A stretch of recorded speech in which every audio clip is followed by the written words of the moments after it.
Melihat Changle seolah-olah menjadi gila, mengemudikan Black Mist dengan gila-gilaan, Qin Yichen berpura-pura tenang.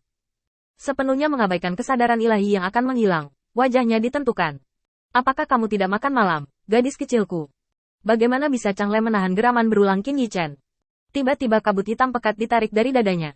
Bahkan langit meredup. Seolah-olah semua kecemerlangan dunia ini telah diserap.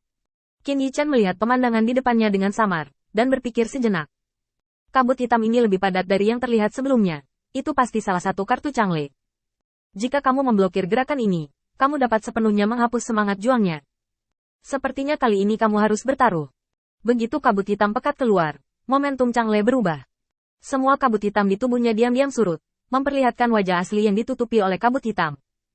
Changle berbeda dari yang lain, dan setelah kabut hitam hilang, wajah yang sangat tampan terungkap. Dengan rambut panjang yang berkibar tertiup angin, dia memiliki aura yang luar biasa. Di atasnya, ada sepasang baju besi hitam, dan sepotong baju besi hitam pekat membuat wajahnya seperti bulan putih menjadi lebih indah.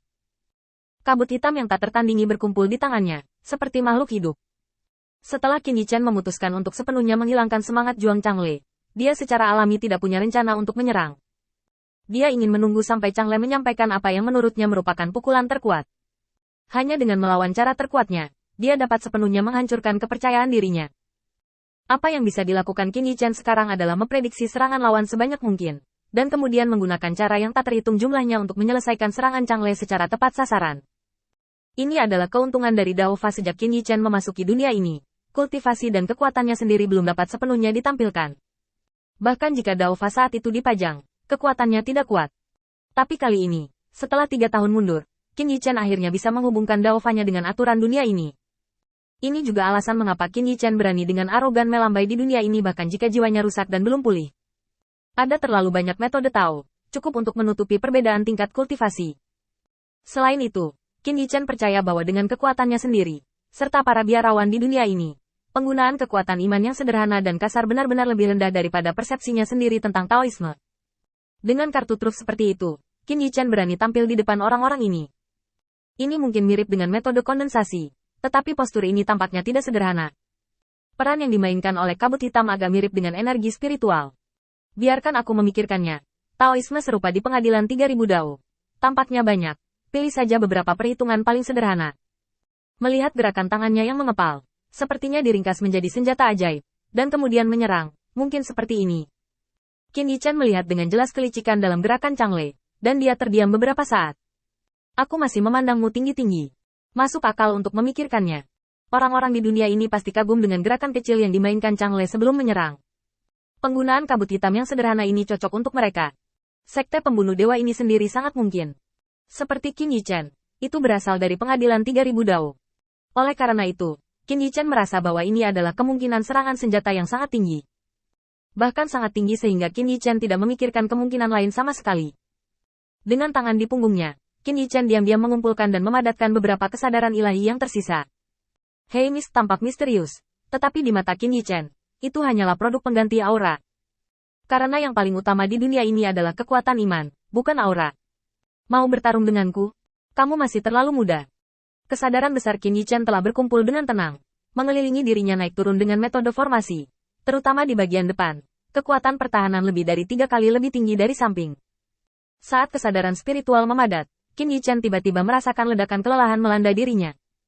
Saat menghadapi Changle, Qin Yichen bahkan memikirkannya.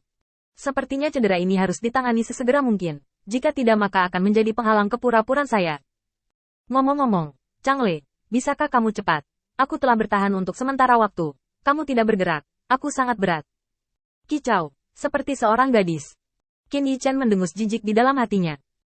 Tiba-tiba, Changle bergerak. Dia hanya bergerak maju beberapa menit, dan dalam sekejap mata, dia berada di depan Qin Yichen. Dengan tombak di tangannya menunjuk langsung ke dada Qin Yichen. Arai magis yang diringkas oleh kesadaran ilahi bertabrakan dengan kabut hitam, dan cahaya putih yang menyilaukan naik ke langit. Keluarga Zongtian mengangkat tangan mereka satu demi satu, mencoba menutupi cahaya yang menyilaukan. Tetapi ketika mereka menemukan bahwa semakin terang mereka, bahkan kabut hitam tidak dapat menolak, mereka berbalik tanpa daya untuk menghindari terpengaruh oleh diri mereka sendiri. Setelah berbalik, semua orang di wajah keluarga Zongtian penuh dengan keheranan. Tanpa diduga, dengan metode seperti itu, restoran ini benar-benar dapat bersaing dengan jurus terkuat Lord Changle. Kami sebelumnya meremehkannya. Ya, saya khawatir Tuan Changle tidak menyangka akan berakhir seperti ini. Bukankah? Sekarang aku tidak tahu apa hasil dari pertempuran ini. Aku hanya bisa menunggu. Semua orang tidak menyadarinya sejak awal. Hasil kemenangan Changle mereka yang tak tertandingi, secara tidak sengaja, menjadi tidak terduga. Terutama orang-orang yang mengatakan dengan yakin bahwa Changle pasti akan mengalahkan Si, wajah mereka bahkan lebih panas. Dalam menghadapi pertempuran seperti itu, mereka tampak sangat idiot. Patriark Zongtian memandang kabut hitam dengan samar, dengan ekspresi tenang di ekspresinya. Kamu sudah sangat bagus untuk bisa melakukan ini, tapi sayang sekali kamu bukan salah satu bawahanku. Kalau tidak, aku pasti akan menempatkanmu di bawah komandoku dan menggunakannya kembali. Namun, jika kamu berdiri di tim yang salah, kamu harus membayar harganya. Bahkan jika kamu seorang jenius, kamu harus mati di tangan Changle hari ini.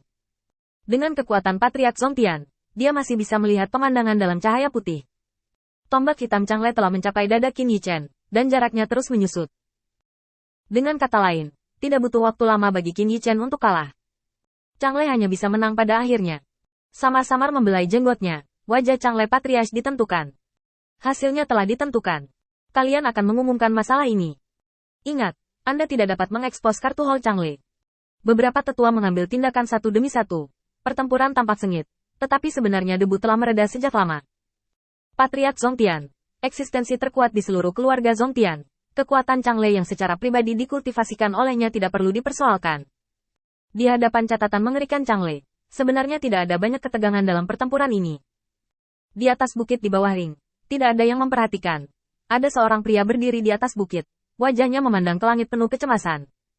Bahkan jika cahaya putih menyengat matanya, dia dengan keras kepala mengangkat kepalanya dan melihat ke arah langit.